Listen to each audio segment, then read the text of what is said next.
Fatehganj police સ્ટેશનની હદમાં ગઈકાલે રાત્રે વિશ્વજીત નામના ઈસમે એક ટેલિફોનિક વર્દીથી જાણ કરેલ કે ભાઈ મારા મિત્ર પાર્થ ઉર્ફે રવિ દીપકભાઈ સુથાર મારી ઓફિસમાં ખુરશી પર બેઠા બેઠા ઢળી પડ્યો અને એને હું 108 મારફતે એસએસજી હોસ્પિટલમાં લાવેલો છું અને ડૉક્ટરશ્રી એમને મૃત જાહેર કર્યો છે।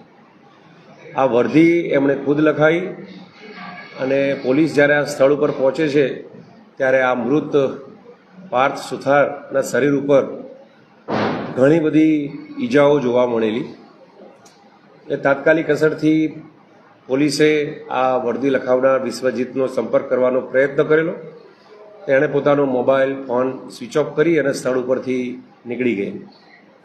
ત્યારબાદ અમે એમના સગા સંબંધીઓને જાણ કરતા સગા સંબંધીઓએ થોડી પ્રાથમિક હકીકત આપેલી કે આ વિશ્વજીત એનો મિત્ર જયદીપ સોલંકી એક દિવસ પહેલાં એમના ગોરવા મુકામે એમના કાકાના ત્યાં આવેલો અને એમના કઝિન બ્રધર મૃતકના કઝિન બ્રધર કે જે હાલ આ કામના ફરિયાદી છે આશીષ સુથાર એને મળેલા અને આ પાર્થ સુથાર પોતાની ગાડી લઈ ગયેલ છે અને ગાડી પાછી આપતો નથી અને એનો કોન્ટેક્ટ થતો નથી એમ કરીને આશીષ સુથારને કે તમારા ભાઈને તમે તેમ કરીને મારી ગાડી પાછી અપાવજો નહીંતર જોવા જેવું થશે એ મુક્તબલી ધમકી આપેલી।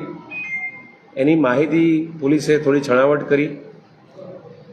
રાત્રિના શરીર સ્થિતિ મૃતકની જોતા આ ખૂનનો બનાવ પ્રાથમિક દ્રષ્ટિએ જ પોલીસને જણાવેલો, જેથી પોલીસે આ એમના કઝિન બ્રધર કે જે બનાવથી થોડા વાકેફ હતા એમની ફરિયાદ લઈ અને ખૂનનો ગુનો ફતેગંજ પોલીસ સ્ટેશનમાં રજીસ્ટર કર્યો। જુદી જુદી ટીમો પોલીસે બનાવી, એમાં પીસીબી, ક્રાઇમ બ્રાન્ચ અને અમારા એ ડિવિઝનની ટીમો જોડાઈ અને અમે ઇલેક્ટ્રોનિક સર્વેલન્સ તેમજ અમારું બાતમીનું નેટવર્ક ઊભું કર્યું। તપાસ રાત્રિમાં અમે ખૂબ સારું એવું અમને માહિતી મળી કે વિશ્વજીત એક ચોક્કસ જગ્યાએ છે। વિશ્વજીતનો સંપર્ક કરતા એ મળી આવ્યો।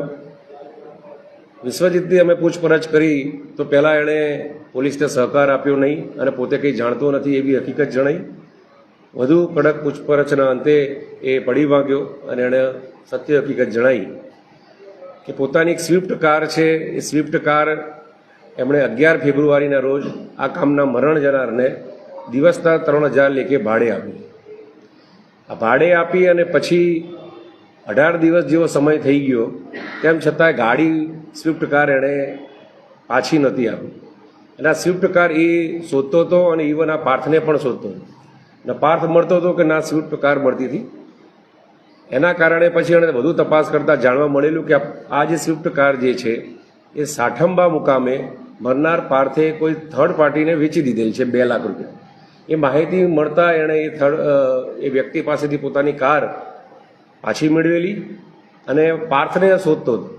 આ દરમિયાન પાર્થની માહિતી મળતા પાર્થને બોલાયેલો અને પોતાની ઓફિસની અંદર આ બાબતે પૂછપરછ કરેલી કે ભાઈ તે ભાડાના દિવસના 3000 લેખે 50,000 ઉપરાંતના પૈસા થાય છે એ ન આપી અને તે મારી ગાડી પાછી વેચી દીધી। એ બાબતે ઝઘડો તકરાર એમની ઓફિસની અંદર થયો। એ ઓફિસ આપણી ઇન્ફિનિટી એન્ટરપ્રાઇઝ પહેલા માળે પુંજ એન્કલેવ કે જે આ કામનો આરોપી વિશ્વજીતની પોતાની ટૂર્સ એન્ડ ટ્રાવેલ્સની ઓફિસ છે એ જગ્યા ઉપર છે। ત્યાં એણે પોતાના અન્ય મિત્રો બોલાયા અને આ અંદર એને ખૂબ ઢોર માર માર્યો। એમાં એને લાકડી તેમજ પટ્ટાથી અને પોતાના શારીરિક બળથી એના પર હુમલો કર્યો। આ 5 જણા આ ગુનાહિત કૃત્યમાં સંડોવાયેલા હતા। એમાં મુખ્ય આરોપી વિશ્વજીતસિંહ કરણસિંહ વાઘેલા છે, જે મોક્ષી ગામનો વતની છે, સાવલી તાલુકાનો। એની સાથે એમનો મિત્ર જયદીપ કનુભાઈ સોલંકી છે। એ જયદીપ કનુભાઈ સોલંકી અને એક બીજો અન્ય ઈસમ કે જે પોતે જ લાયો હતો આ સોલંકી જયદીપ, એ પોલીસ પકડથી દૂર છે, એના પ્રયત્નો ચાલુ છે। એની સાથેના અન્ય 2 જે મિત્રો છે કે જે એમની આ ઓફિસમાં જ કામ કરતા હતા એવા પ્રજ્ઞેશ ઉર્ફે ભૈલું બકુલભાઈ રાણા તેમજ રોનક મહેન્દ્રભાઈ ચૌહાણ એ બંને છાણી ગામના રહેવાસી છે. કુલે 3 આરોપીની પોલીસે ધરપકડ કરી છે અને 2 આરોપીને પકડવાની તજવીજ ચાલુ છે. આ ગુનાનો મુખ્ય હેતુ કે જે વિશ્વજીતની પોતાની સ્વિફ્ટ કાર જે છે, જે ભાડે આપેલી 11 ફેબ્રુઆરીના રોજ અને 18 દિવસ પછી આ વિશ્વજીતે પોતે જ અન્ય જગ્યાએથી મેળવેલી છે અને એના ભાડાના પૈસા અને ઇવન આ કાર બી અને થર્ડ પાર્ટીને વેચી મારી હતી. એના કારણે એને ગુસ્સો આવીને પોતાના મિત્રો સાથે એને ઢોર માર મારી એનું મૃત્યુ નિપજાવ્યું છે. પોલીસે મરનારનું પોસ્ટમોર્ટમ કરાવ્યું છે. પોસ્ટમોર્ટમમાં પણ ડૉક્ટરશ્રી સાથે ચર્ચા થઈ છે. એમાં એમને એક કરતાં બહુ ખૂબ વધારે ઇજાઓ શારીરિક થવાના કારણે એનું મૃત્યુ થવાનું ડૉક્ટરશ્રીનું પ્રાથમિક તારણ છે. અને એકંદરે આ ગુનો એમની પૈસાની લેવડ દેવડનો છે અને આ 3 આરોપીઓની પોલીસે રાત્રિના જ ગણતરીના કલાકોમાં જ એની રાઉન્ડઅપ કરી દીધેલ છે અને હાલ ધરપકડ પણ કરેલ છે. વધુ પોલીસ તપાસ ચાલુ છે.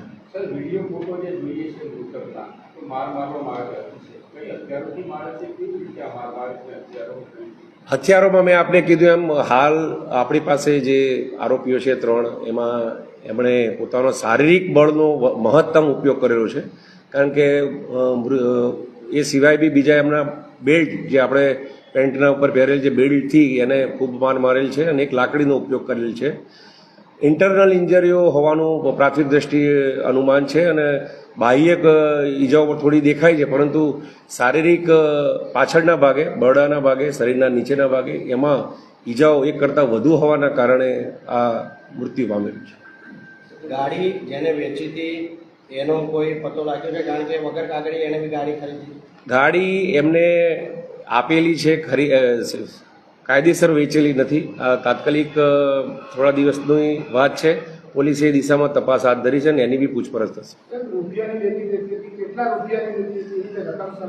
હા, આમાં એવું છે 11 ફેબ્રુઆરીએ એ ગાડી એની સ્વિફ્ટ દિવસના 3000 લેખે 24 કલાકના એ ભાડે લઈ ગયો હતો. આજે મૃત્યુ પામનાર ઈસમ છે એ, અને 18મા દિવસે આ મૂળ માલિક એટલે આ કામના આરોપી વિશ્વજીત વાઘેલાએ જેમ તેમ કરીને પોતાની સ્વિફ્ટ કાર પાછી મેળવી. તો એ દિવસે 18 દિવસ પ્રમાણે 54,000 થતા હતા. એ 54,000 બી એણે પરત આપ્યા નહોતા અને સાથોસાથ એણે ગાડી પાછી વેચીએ મારી હતી. તો એનું રિવેન્જ રાખીને આ ઘટનાનું પરિણામ બન્યું છે. હાલ પ્રાથમિક દ્રષ્ટિએ એમનો કોઈ ગુનાહિત રેકોર્ડ દેખાતો નથી. તેમ છતાં અમે વધુ તપાસીશું અને બીજી જગ્યાએ જ્યાં રહે છે અને અમારા ઇલેક્ટ્રોનિક્સ માધ્યમથી અમે તપાસ કરીશું બીજા કોઈ ગુનાહિત છે કે કેમ. ઓફિસની અંદર સીસીટીવી કેમેરા નથી, કોમ્પ્લેક્સની અંદર અમને મળી આવ્યા છે, એટલે અમે કાર્યવાહી કરી છે.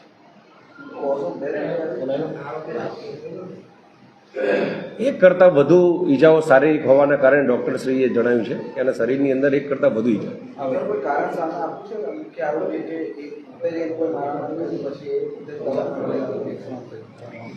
ઘણા સંજોગોમાં આરોપીઓની એવી વર્તણૂક જાણવા મળતી હોય છે કે પોતે નિર્દોષ હોવા માટે ખોટી માહિતી આપતો હોય છે. આ એનો એક ભાગ છે.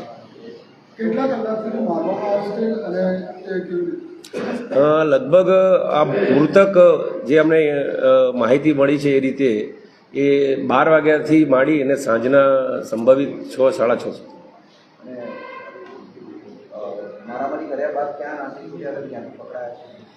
પોલીસે અમને ઇલેક્ટ્રોનિક સર્વેલન્સથી એમને જુદી જુદી જગ્યાઓથી એમના જે વતન છે એના રોડ ઉપરથી અને ઇલેક્ટ્રોનિક સર્વેલન્સના માધ્યમથી હેન્ડઓવર કરેલા છે.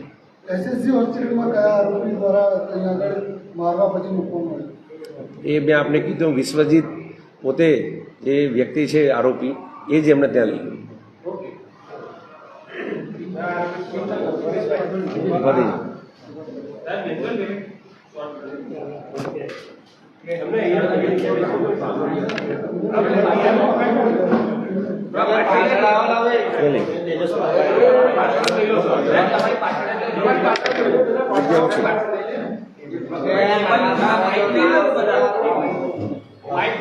યુનિફોર્મમાં રાખો તમે બધા યુનિફોર્મ.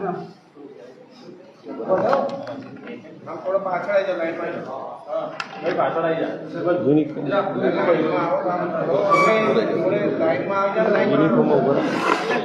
વચ્ચે લાવી દે. આ બાજુ આવતો હતો.